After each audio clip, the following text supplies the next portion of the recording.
Well, the Canadian e-commerce firm Shopify will cut about 10% of its workforce. The CEO says the decision to expand rapidly coming out of the COVID-19 pandemic, well, it didn't pay off. For more, let's bring in David George Kosh of BNN Bloomberg. David, thank you as always for joining us. Walk us how we actually got here to this point of widespread layoffs.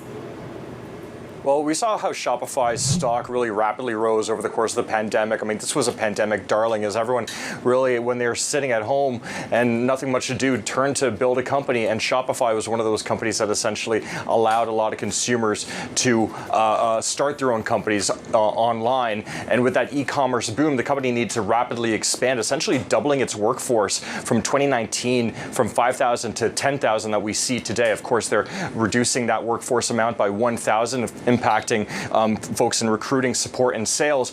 But Mr. Lutke, Tobi Lutke, the company's founder and CEO, essentially saying in a memo to the company's staff today, saying, we made a bet that this would be a permanent shift to e-commerce. That bet didn't pay off, and he's going to own that.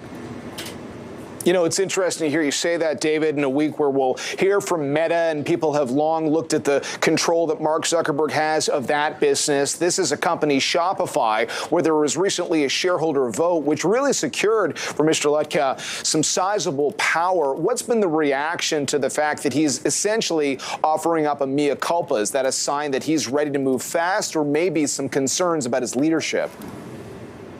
Well, it's certainly, I think, with Mr. Lutke owning and controlling roughly 40% of the company following that decision to create that quote-unquote founder share, it certainly will place a lot of attention on his management going forward. Obviously, the board knows that he has a significant amount of control, which would likely protect the company from any sort of hostile takeover going forward. But that being said, there's now going to be more questions about Shopify's business going forward. That Deliver acquisition, that $2+ billion move to help protect it from supply chain shocks will come into focus as well, and as well as upcoming quarters where that will likely impact margin growth as well. So if you're the board and you're looking at Mr. Lutke's leadership, there may be some questions going forward as to how this company can maintain its aggressive growth strategy.